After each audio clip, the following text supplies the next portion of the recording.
मला आनंद आहे आमच्या आदरणीय रमेशभाई कीर यांना काँग्रेस आणि इंडिया आघाडीने कोकण पदवीधर मतदारसंघाची उमेदवारी दिलेली आहे आणि आम्ही सर्वच इंडिया आघाडीचे सर्वच पक्ष आणि कार्यकर्ते पदाधिकारी एकजुटीने एक विचाराने आणि अत्यंत प्रयत्नपूर्वक ही पदवीधर मतदारसंघाची निवडणूक लढू आणि रमेशभाई कीर यांना निवडून आणण्यासाठी आटोकाट प्रयत्न करू। खरं म्हणजे नारायण राणे आणि त्यांच्या कुटुंबियांना आम्ही 4 वेळेला पराभवाची धूळ चाकलेली आहे। आता पैशाचा वारेमाप वापर करून, धनशक्तीचा वारेमाप वापर करून जरी काठावर पास झालेले जरी असले तरी सुद्धा कोकणातून शिवसेना संपवण्याची भाषा नारायण राणेंनी करणं म्हणजे स्वतःलाच संपवण्यासारखं आहे।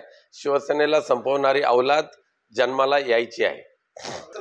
आउटगटकेत आता असलेलं ते मंत्रिमंडळ असेल, इनमेन 3 महिन्याचं मंत्रिमंडळ, पण ऑक्टोबरमध्ये ज्या वेळेला निवडणुका होतील महाराष्ट्र विधानसभेच्या, पुनश्च एकदा महाराष्ट्रामध्ये यावेळेला कोणत्याही परिस्थितीमध्ये इंडिया आघाडीचंच सरकार येईल अशी 100% खात्री आहे।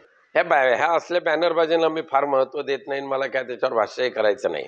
योग्य तो याबाबत दोन्ही समाजाचे नेते बसतील आणि मार्ग काढतील। ईव्हीएम मध्ये गडबडी होऊ शकते हे आता जगातल्या सर्व तज्ञांनी सांगितलेलं आहे आणि आपल्याकडे सुद्धा पाहिलं तर जे मतदानाची आकडेवारी वाढलेली आहे ही एका संख्येमध्ये वाढलेली आहे, त्यामुळे ईव्हीएमची गडबडी ही नक्कीच होते।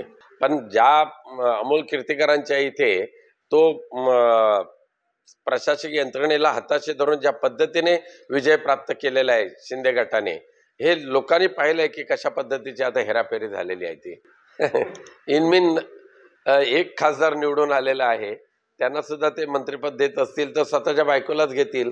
प्रफुल्ल पटेल यांनी असं म्हटलंय की मंत्रिपद मला मिळेल म्हणून। तिघांनी एकमेकाच्या ओढून ताडून ते मंत्रिपद घ्यावं।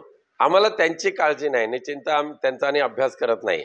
इंडिया आघाडीच्या वतीने योग्य तो जागा वाटपचा फॉर्म्युला ठरला की महाराष्ट्रामध्ये इंडिया आघाडीचं सरकार स्थापन करायच्या निर्धाराने आम्ही कामाला लागलो।